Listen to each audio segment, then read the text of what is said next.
noches, amigos de Comuniqué, bienvenidos a una emisión más de Debate Yucatán, un programa de debate, de análisis, de discusión, en el que, como cada semana, me hacen el favor de acompañarme mis amigos, la doctora Giovanna Campos. ¿Cómo estás?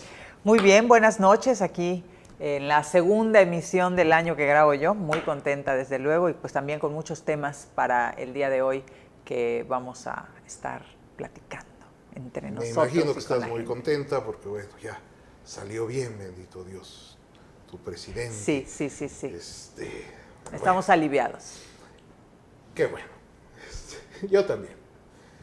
Y se integra como panelista de Debate Yucatán una persona a la cual me honra con su amistad desde hace muchos años, una persona a la que respeto y admiro por su conocimiento de la política y sobre todo por su congruencia. Actualmente coordinador de la fracción parlamentaria del PRI en el Congreso del Estado, el diputado Gaspar Quintal Parra. ¿Cómo estás, Gaspar? Muy bien, mi querido Eduardo, muchas gracias por sus Bienvenido. palabras, gracias por la invitación, Giovanna, qué gusto compartir este panel. Igualmente. Muy buenas noches a todo tu auditorio, encantado de estar aquí. Bueno, pues nos faltan todavía dos panelistas, pero bueno, usted sabe, ¿verdad? Es lunes, entonces ya se integrarán en los próximos programas y tendremos ya cuadro completo. Pero, pues por mientras, vamos a darles, ¿no? Hay un tema que está desafortunadamente de moda, que es un tema que debió de haberse actuado en él desde hace mucho tiempo, que mucha gente está interesada en que esas cosas no sucedan, pero que desafortunadamente suceden. Y suceden en una de las partes más sensibles de nuestra sociedad, que es con los jóvenes. El asunto de las autodenominadas zorritas. Giovanna. ¿Por qué autollamadas zorritas? Ellas así se denominaron. El grupo que ellas formaron se llama así. No. En realidad, unos estudiantes, o aparentemente estudiantes, algunos eran estudiantes, otros no, de diversas universidades de Yucatán, forman un grupo llamado Zorritas de la UAM, de la Universidad Anáhuac Mayap. Pero ahí también habían otros chicos, aparentemente de la UADY, de la Marista o de algunas otras universidades. Ellos nombran el grupo Zorritas de la UAM y ahí se ve que hay 1.280 estudiantes o 1.280 consumidores al menos que comparten videos, fotografías e información sobre jóvenes estudiantes. Yo no sé si alguien se llame a sí misma zorrita, pero en el caso específico de esto, ellos son los que llaman al grupo así, y pues desafortunado el hecho de que llevara ya varios meses el que se descubrió, ojo, porque hay otros grupos seguramente circulando en diversas redes sociales que no están detectados. Alguien denuncia, aparentemente la novia de alguno de los chicos que se encuentran en el grupo, el novio le confiesa sobre este grupo y se da a conocer.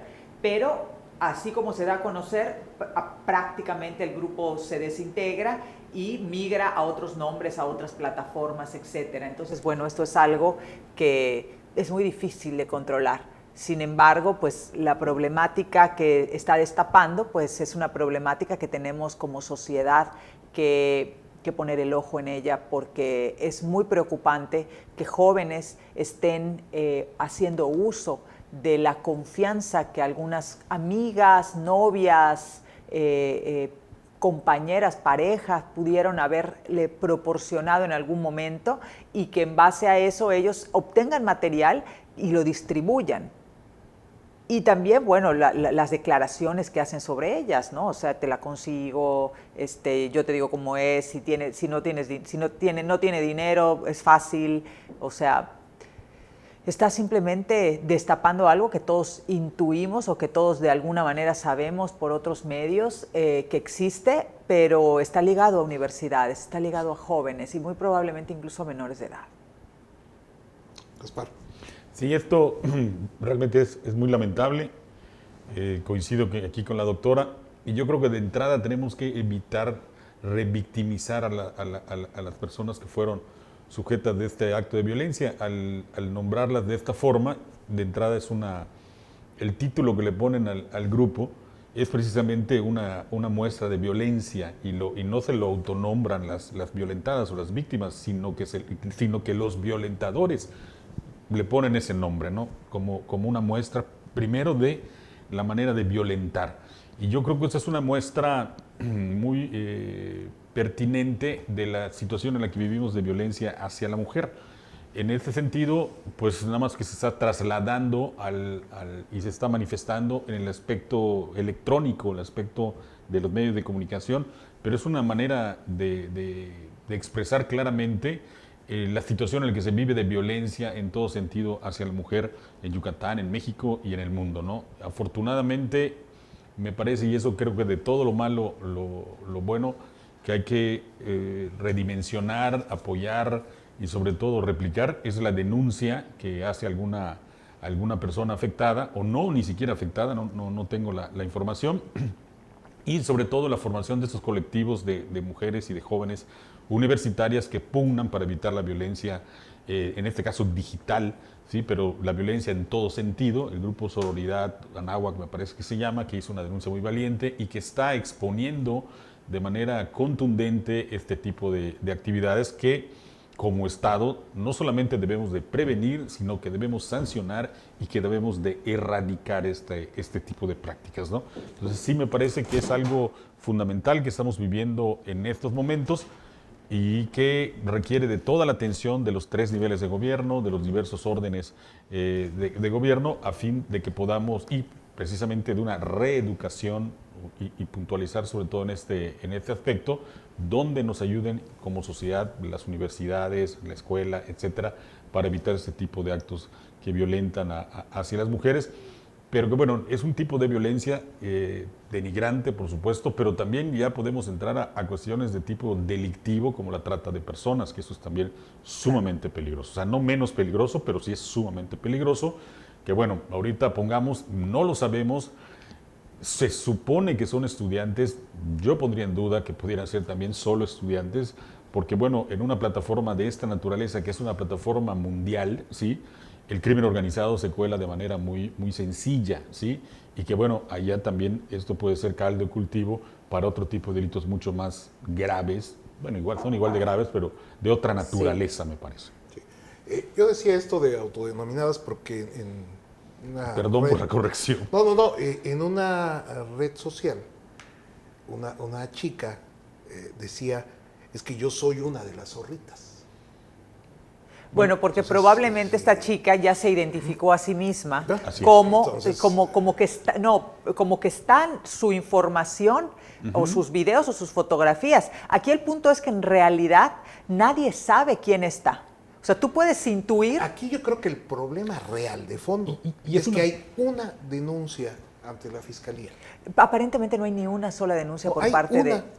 Bueno, pero puede ser perseguido de oficio.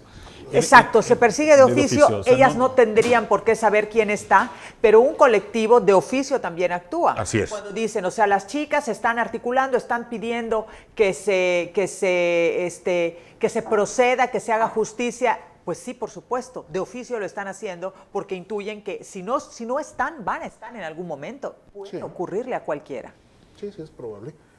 Ahora aquí, bueno, pues el problema es de que yo coincido en que no todos deben de ser estudiantes universitarios, pero sí hay una gran mayoría. Por supuesto. De estudiantes universitarios y eso me preocupa porque se han hecho muchos esfuerzos por evitar esto y se supone que un estudiante universitario pues a estas alturas ya debería estar consciente de ciertas cosas y pues no es uno o dos, son muchos y este tema vamos a darle seguimiento y ojalá las autoridades tomen cartas en el asunto y ojalá todas las víctimas tengan el valor de denunciarlo y de terminar con estas prácticas en la medida de lo posible, ¿no? Vamos a un corte y volvemos.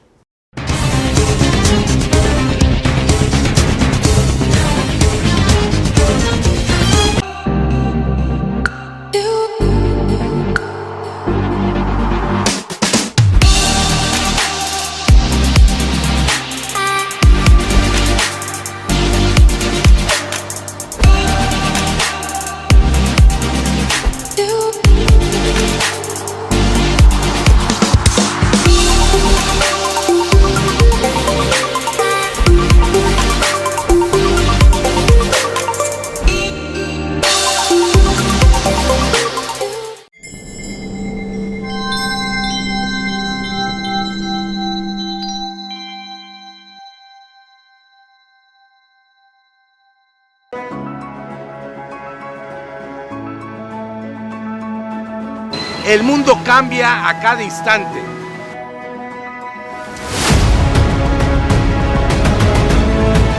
Hoy no solo es importante estar informado, hay que estar bien informado.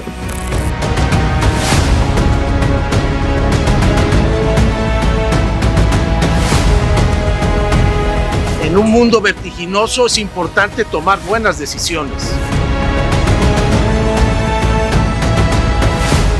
Comuniqué Informa inicia un nuevo ciclo. Nosotros ya estamos listos.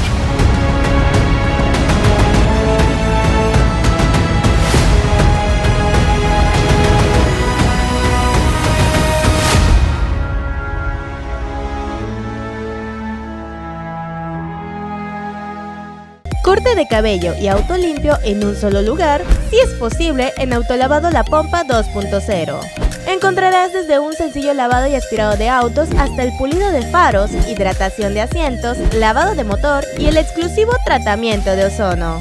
Y mientras esperas, aprovecha su servicio de estética unisex para hacer de tu tiempo más agradable. No te preocupes, cuenta con todas las medidas de sanidad desde la entrada. Visita La Pompa 2.0.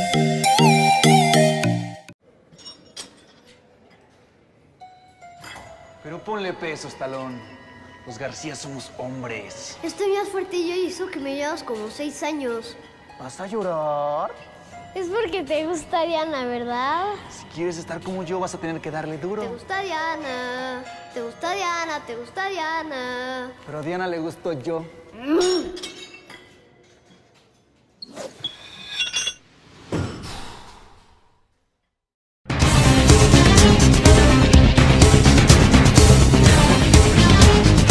Qué bueno que está con nosotros en el regreso de este programa.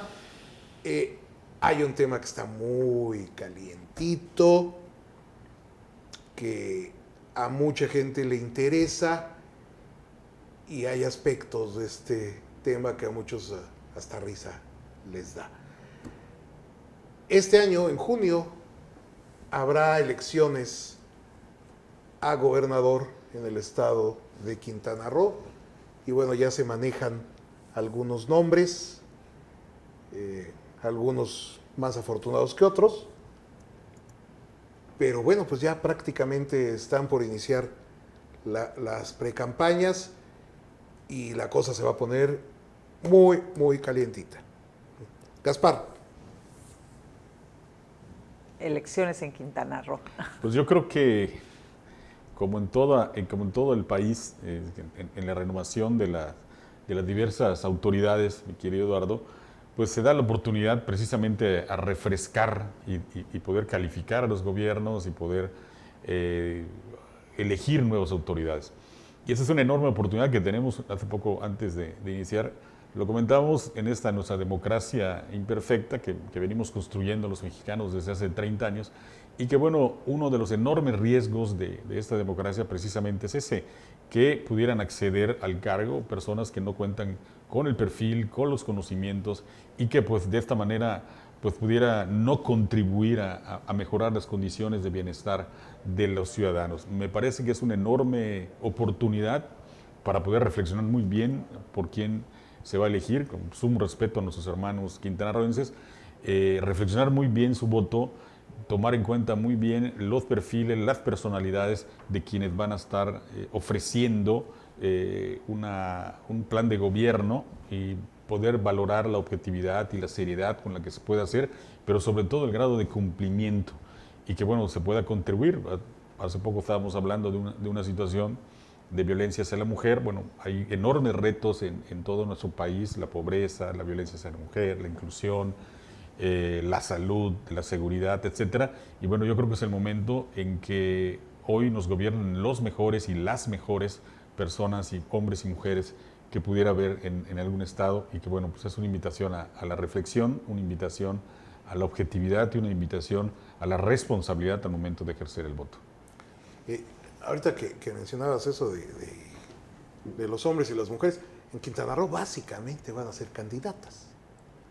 Va Bueno. Mara por Morena, va la senadora Mayuli. El PRD me parece que va a Por ser el mujer. PAN, el PRD va una diputada Federal. federal, Laura. va por el PRD, por el PAN va una senadora, que es Mayuli, y por Morena va la alcaldesa de Benito Juárez. Falta que designen candidatos en el PRI, y por Movimiento Ciudadano, bueno, va Roberto Palazuelos, que, bueno, ahora sí. Ay, yo no desestimo a ninguno, porque la verdad es que nunca olvido cuando Felipe Calderón se anunció, creo que en una comida en Querétaro, en Guanajuato, que él iba o en Jalisco, que él iba por la presidencia, todos nos reímos. Y miren lo que nos pasó. Así que nos pasó. Así es que yo de todo el que se lance, digo, Dios mío santísimo, no nos descuidemos. No, pues llegó Cuauhtémoc, imagínate. Entonces, bueno, tenemos a este joven, que ya no es tan joven, pero aspira a ser gobernador. Lo veo muy determinado.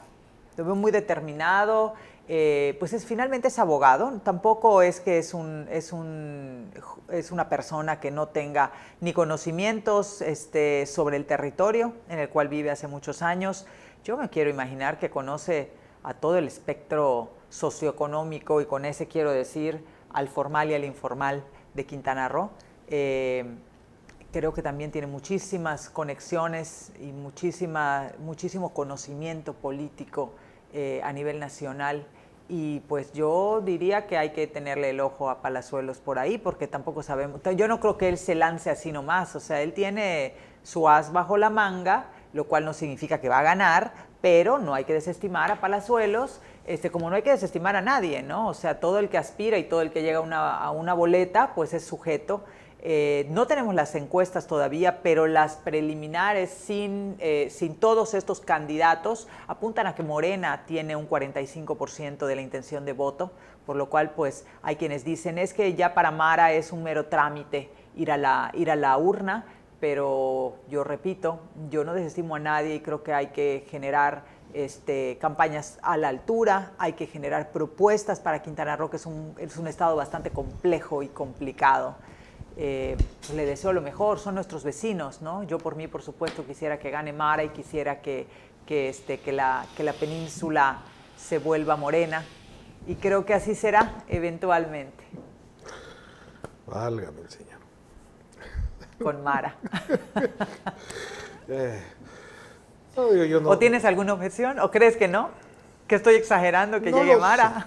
sé, no lo sé, pero mira, la verdad es de que, y esto va a sonar muy trillado, pero yo quisiera que ganara Quintana Roo, porque es un estado que su población ha estado de veras muy golpeada. Y hablo de la población en general, porque una cosa es lo que usted ve en la Riviera y en la zona hotelera de Cancún, y otra cosa es las condiciones en que viven la población. La violencia, que está terrible en Quintana Roo, y yo creo que Quintana Roo se merece tener un buen gobernador que que le dé a la población las condiciones que deben de estar a la altura de un Estado que produce tanto dinero en turismo. O sea, la cantidad de dinero que se produce en Quintana Roo no se refleja en la población. Se refleja en las grandes cadenas hoteleras y un poco se va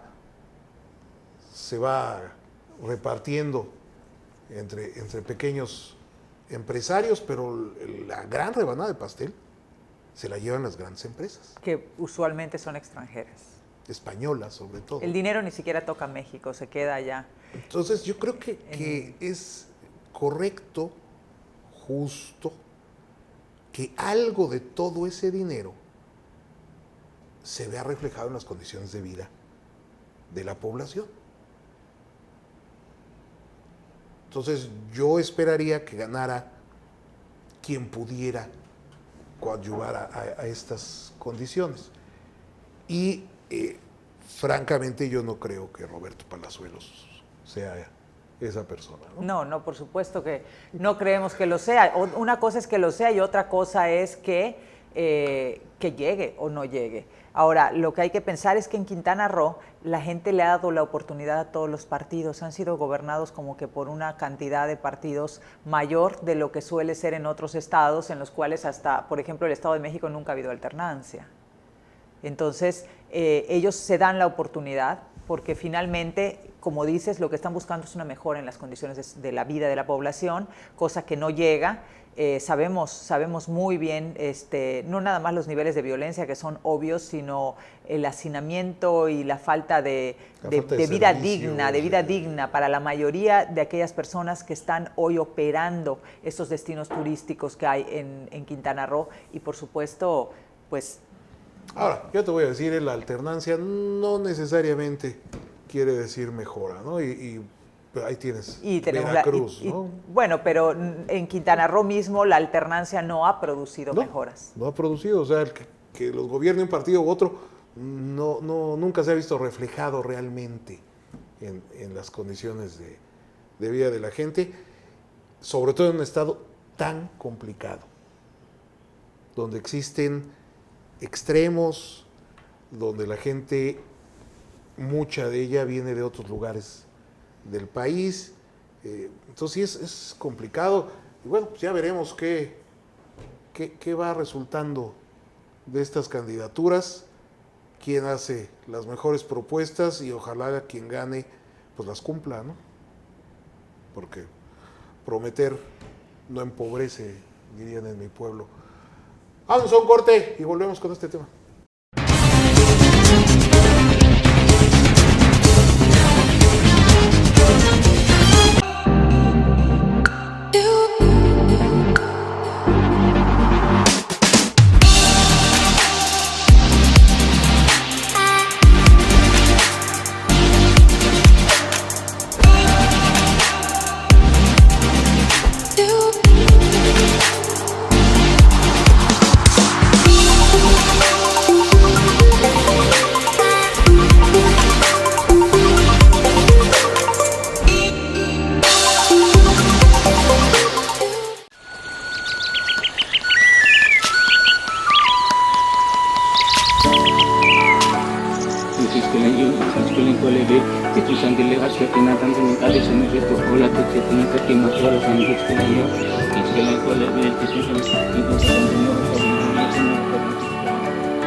Pero ponle peso, Stallone. Los García somos hombres. Estoy más fuerte yo y eso que me llevas como 6 años. ¿Vas a llorar? Es porque te gusta Diana, ¿verdad? Si quieres estar como yo, vas a tener que darle duro. Te gusta Diana, te gusta Diana, te gusta Diana. Pero a Diana le gustó yo.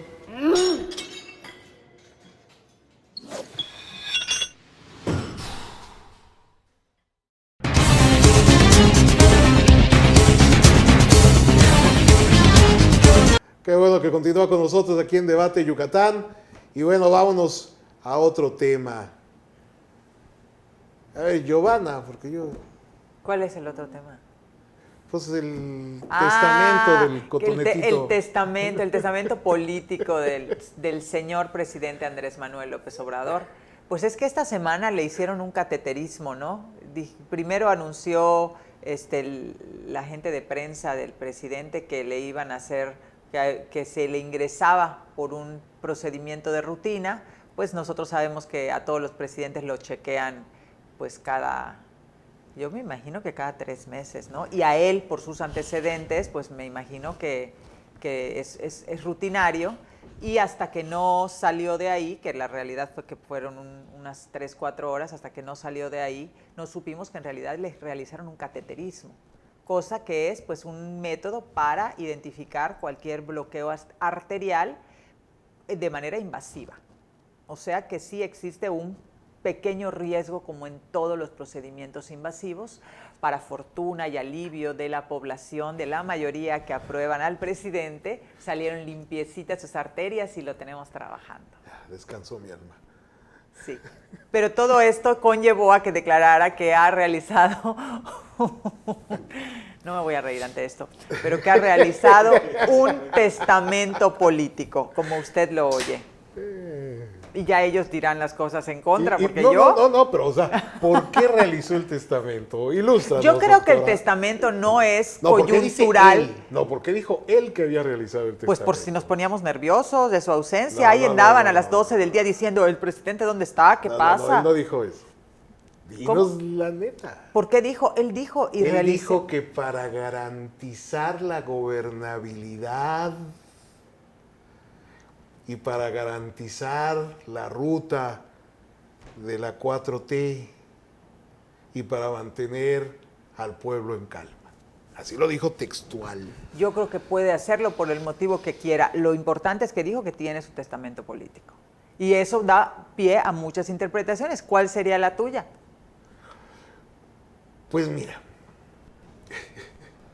hazte para allá, no vayas a querer golpear ahorita. Nunca jamás. No, pero tienes compañeritos. Soy un ser pacífico. Sí, tú eres un ser de paz, abrazos para todos. Sí. No balazos. Sí, eres obradorista.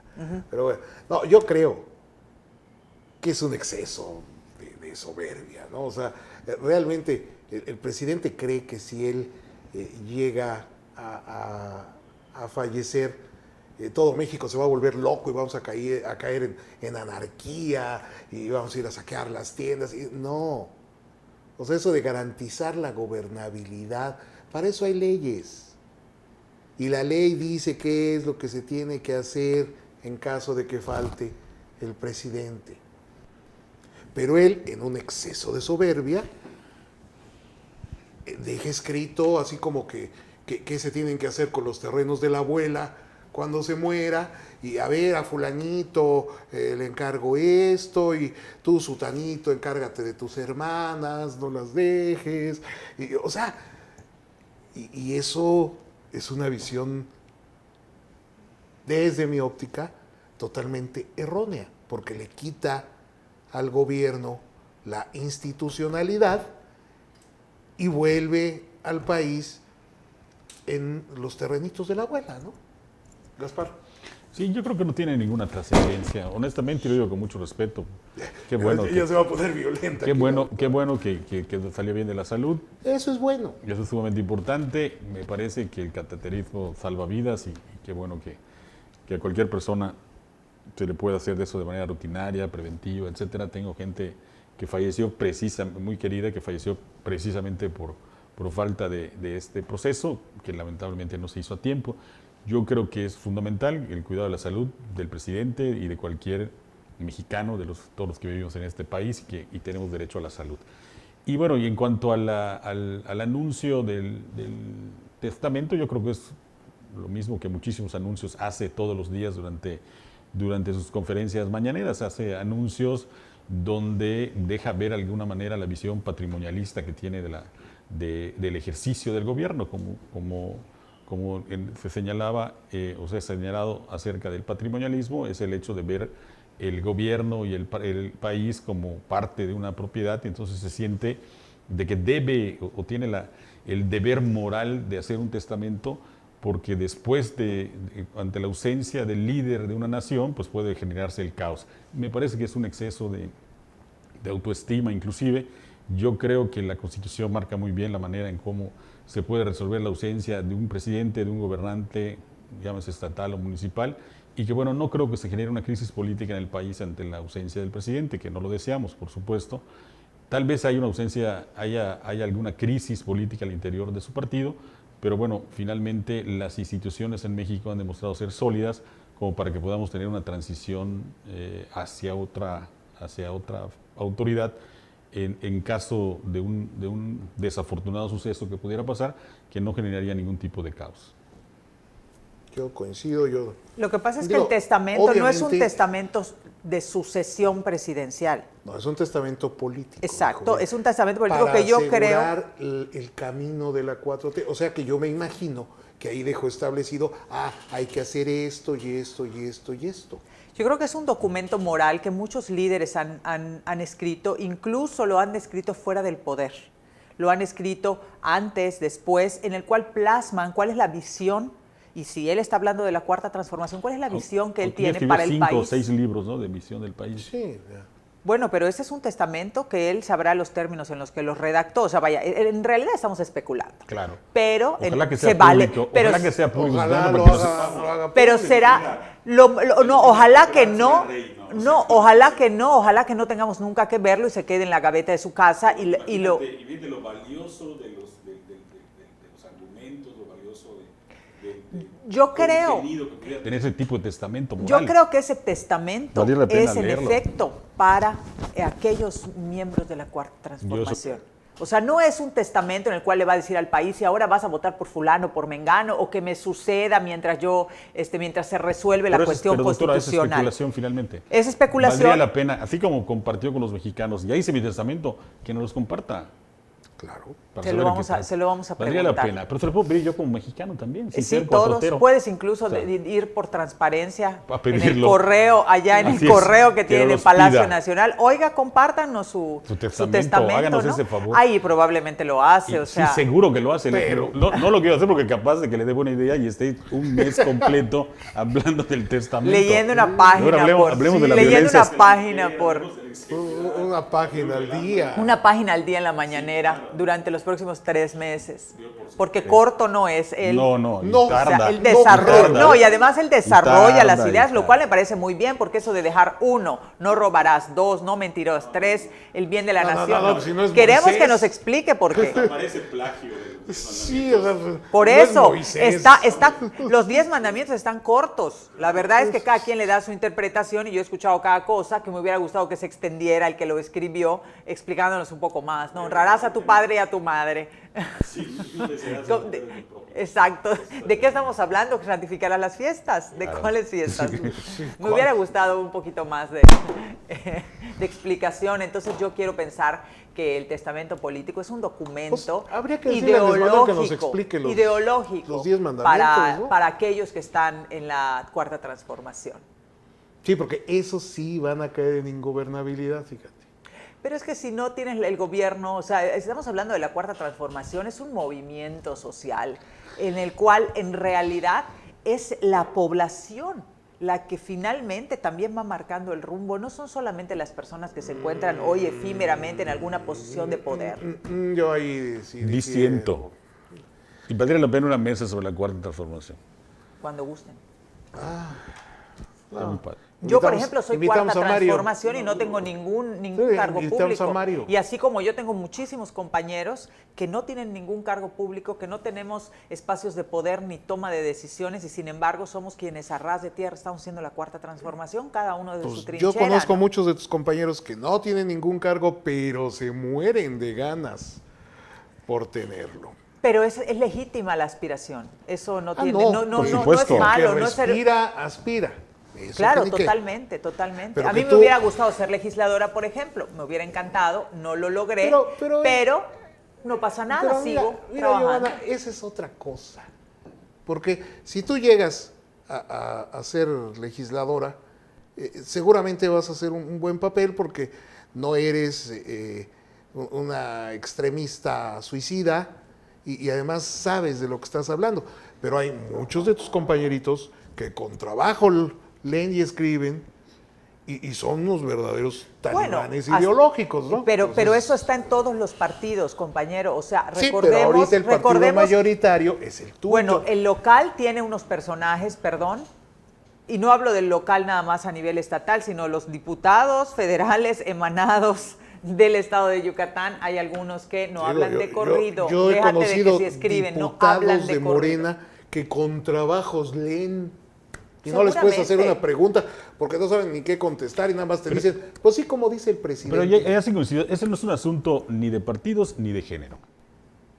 No, ¿ok? de género no. O sea, hay de todo en todos los partidos. Lo que yo creo que debemos de avanzar en esta democracia es, de alguna manera, exigir requisitos para quienes nos van a representar. Exacto. Requisitos mínimos de conocimiento, Mira, Yo también lo de considero. profesionalización.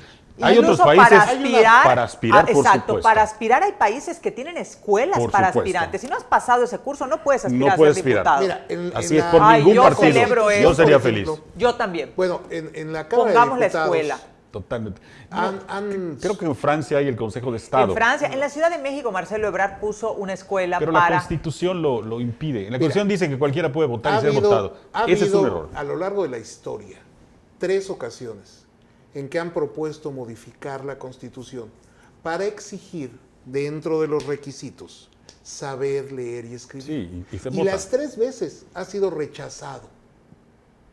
Porque, porque sí es que es es discriminatorio. discriminatorio. Es que sí lo es. Pero, no mira, es posible que te Yo pidan creo que es una más, amplia discusión, ¿no? que te pidan más requisitos para ser síndico de cualquier municipio que para ser diputado federal. Pero te voy a decir No, una no, cosa. no. Yo creo que Cualquier- todos, es un todos principio general. todas las personas tienen un valor en sí mismas que puede ser aprovechado en favor de la legislación. Por ejemplo, si hablamos de legislación específicamente, puede haber gente, no sé, en la Sierra de Songolica que diga, yo soy una campesina analfabeta, pero tengo estos y estos conocimientos, experiencias vivenciales, Sí. y eso quiero que se plasme en leyes. Pero ¿sabes qué pasa con todos esos diputados?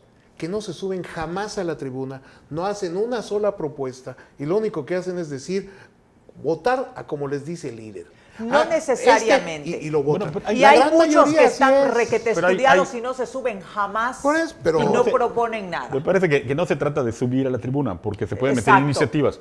Pero Bueno, el pero no asunto, presentan pero ninguna. eso estamos hablando del poder legislativo, pero es el poder ejecutivo, ¿sí? Mira, en el caso del poder judicial, me van a decir que no son votados, es cierto, pero ya tienen algún cierto perfil para ocupar los cargos. Y no cualquiera ocupa el cargo porque están ejerciendo la jurisdicción que imparten justicia en el caso del poder legislativo, judicial.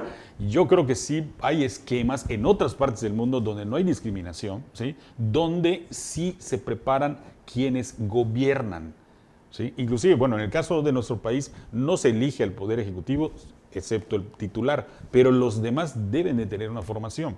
Que de En hecho, algunos que de casos hecho esa están- formación puede ser previa O a la posterior también, aspiración, doctora. previa a la aspiración y además Claro. sin requisito académico. Así es. Tú quieres, Pero, aquí está, te mira, vamos a ¿sabes contar qué- qué significa ¿Sabes ser qué pasa ahora? Que el síndico, presidente está alcalde. haciendo lo mismo que se hacía cuando el PRIAN, que tanto critica. Hoy eres secretario de Pesca, mañana eres secretario de Energía, es un pasado error. te vas a... Entonces, no es posible Correcto, que, no. que se haga eso. Pero bueno, vámonos a un corte antes de que nos corten.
Corte de cabello y auto limpio en un solo lugar, si es posible, en Autolavado La Pompa 2.0.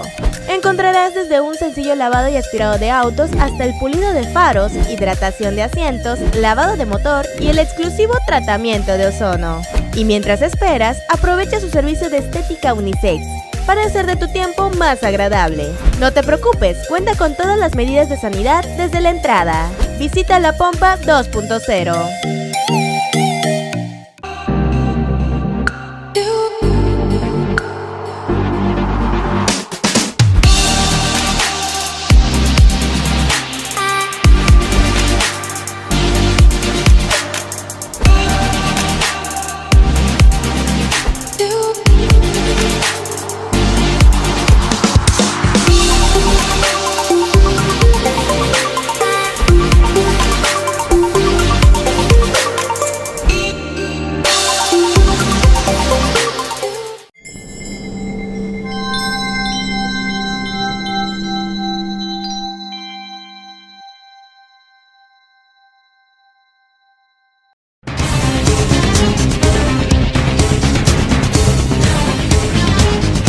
Qué bueno que continúa con nosotros aquí en Debate Yucatán, ya para el cierre del programa. Y el programa pasado tocamos un tema que todavía se nos quedaron muchas cosas en el tintero, que fue el informe de gobierno del gobernador de Yucatán. Gaspar. Pues bueno, yo creo que vale la pena aquí distinguir dos cosas, estimado Eduardo. Uno, lo que fue el mensaje del gobernador y lo que es el informe de gobierno, ¿sí? El mensaje, bueno, tiene objetivos netamente propagandísticos, netamente comunicacionales, etcétera. Entonces poco podemos extraer de ese mensaje, ¿no? Sin embargo, sí es muy preocupante el reconocimiento que hizo el gobernador en cuanto al incremento de la pobreza en Yucatán, que más de 100,000 personas entraron a los índices de pobreza en Yucatán, y que eso en los últimos años, y que eso, bueno, es de suma preocupación, me parece, para todos. En el caso de lo que es el texto del informe que nos fue enviado al Congreso ese mismo día, hemos tenido la oportunidad de iniciar su lectura y su análisis para que a partir del 1 de febrero iniciemos la glosa formal de ese informe, inclusive con comparecencias de funcionarios. Y en lo que se refiere a ese texto nos hemos encontrado que tiene muchísimas deficiencias en materia de transparencia y que podamos tener la capacidad para poder evaluar realmente los resultados. Nos llegó con el título de informe de resultados. Yo creo que más bien es un informe de gestión, y lo digo por lo siguiente: no cuenta el informe con indicadores de resultados, ¿sí? Solamente enunciativamente nos menciona, se entregaron 9 millones de desayunos escolares, pero no tenemos indicadores que nos digan cuál fue el impacto de esos 9 millones de desayunos en la salud, en la nutrición, en el crecimiento, en la talla, etcétera, de los niños. Nos dicen, bueno, ya se vacunaron a 3 millones, ya se entregaron 3 millones de dosis de vacunas en Yucatán, Bueno, también eso es parte del informe presidencial, el informe del Ejecutivo Federal, pero bueno, no nos dicen, bueno, cuál es el impacto que ha tenido en los contagios, en las muertes, etcétera. Es decir, no trae los indicadores suficientes como para poder identificar el impacto de las políticas públicas aplicadas en la realidad social. Eso es por un lado. Y por otro, al no tener esos indicadores claros, tampoco podemos medir el alcance de las metas ofrecidas y programadas en el Plan Estatal de Desarrollo. En el Plan Estatal de Desarrollo se establecen metas muy claras, como por ejemplo el crecimiento del 3.5% del Producto Interno Bruto. No sabemos hasta dónde estamos el día de hoy porque no lo marcan los indicadores de resultados. Entonces no podemos medir el avance y el cumplimiento de las metas establecidas en el plan de gobierno. Hoy, a 3 años de gobierno, las metas deben estar cumplidas al 50%, pero carecemos de ello. Es por eso que nosotros, bueno, estamos haciendo un esfuerzo para poder llevar a cabo un análisis serio y objetivo y poder hacer los planteamientos al propio Ejecutivo de cuál es la situación en la que vemos, en la que se encuentra Yucatán. Nos preocupa mucho, insisto, el crecimiento de los índices de pobreza. Vemos con mucha simpatía el hecho de que se continúen algunas políticas públicas, sobre todo en materia de seguridad. Sí hay indicadores nacionales donde se establece que la percepción de seguridad en Yucatán es del 70%, que los yucatecos pensamos que tenemos una policía segura, lo piensa más del 71%, pero bueno, también hay temas referentes a la seguridad que tienen que tomarse ya de inmediato en la agenda pública, que es precisamente el tema de la tortura.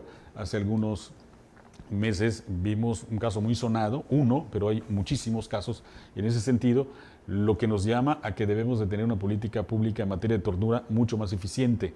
Tenemos no solamente una policía, que es la Policía Estatal, tenemos 106 policías municipales que requieren de una capacitación muy fuerte en esta materia, porque bueno, están interactuando.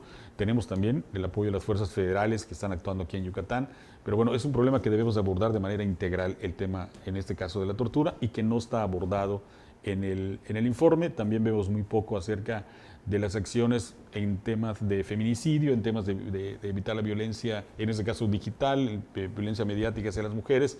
En fin, yo creo que como ejercicio de comunicación habrá sido bueno, pero como ejercicio de rendición de cuentas deja mucho que desear este texto, que bueno, haremos las observaciones pertinentes en la glosa y que, si nos permites, se la daremos a conocer al público también aquí en tu programa.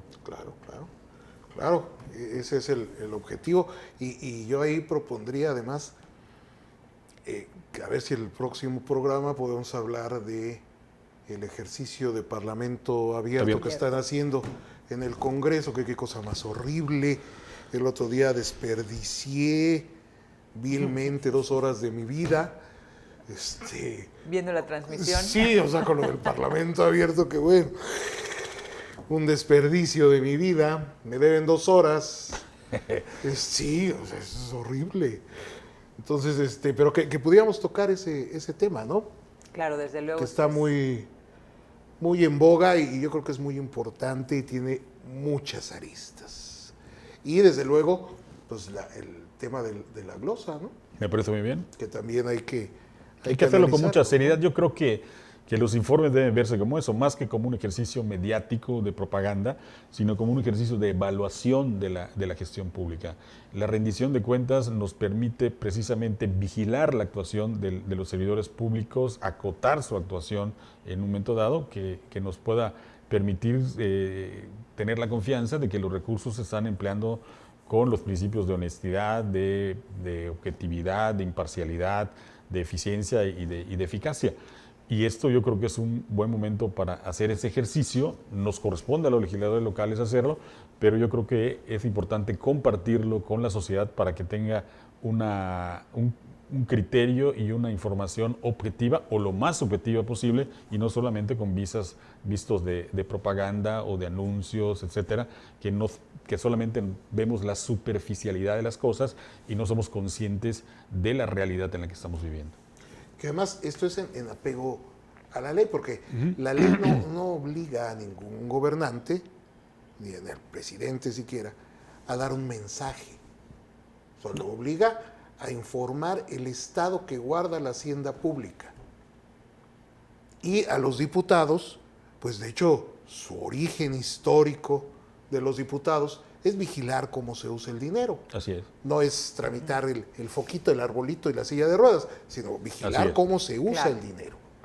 Cosa que además estuvo ausente, porque la realidad es que no recibimos un informe sobre las finanzas públicas de Yucatán. En realidad lo que vimos fue un infomercial, que yo digo que sentí que era el informe de un CEO de alguna compañía, de una transnacional, que nos venía a decir, nos nombraron en esta revista, en la otra, fulanito dijo que nosotros somos la mejor ciudad para vivir, o sea, una serie de logros. Yo empecé a apuntarlos con rayita 1, 2, 3, 4, llegué como a 60 y llevaba como 40 minutos nada más. O sea, la realidad es que es apabullante no informe, sino este infomercial dado por el gobernador, que sabemos que nadie va a leer el documento al que ustedes tuvieron acceso. Al pueblo se nos da un video en el cual pues evidentemente no hay la evaluación que nos pueda dar la certeza de que esa acción de gobierno es una acción que finalmente pudo tener un impacto positivo en la sociedad, aunque también puedo entender que estas evaluaciones son evaluaciones que tardan tiempo en realizarse y en medirse, ¿no? ¿Cuál es el impacto de que hayan repartido durante las elecciones pollo y huevo en toda la ciudad? Bueno, pues el impacto es que ganaron, ¿no? Ganaron en las urnas, pero a la gente ese pollo y ese huevo... ¿Qué impacto en su nutrición? Pero sí es obligatorio, me parece, por un ejercicio de transparencia y de rendición de cuentas, no solamente decir en qué gastamos, sino por qué lo gastamos y para qué lo gastamos. ¿Y con quién? O sea, gastamos, ¿a qué responde esta acción? Gastamos, sí, cierto, compramos 1 kilo de pollo o 1 tonelada de pollo al mejor precio, a 17 pesos. Bueno, eso es transparencia, está bien. Y ese pollo se lo entregamos a los vecinos de aquí, nuestro amigo Eduardo. De Pacaptum. 1, lo necesitaban los vecinos de Eduardo, para empezar. 2, ¿en qué impactó? ¿En qué beneficio impactó a los vecinos de Eduardo? ¿Y en qué beneficio impactó a la sociedad en general esa acción o esa política pública implementada? Y eso es una obligación en materia de rendición de cuentas. Claro. El Estado tiene el aparato suficiente para que cada acción sea medible.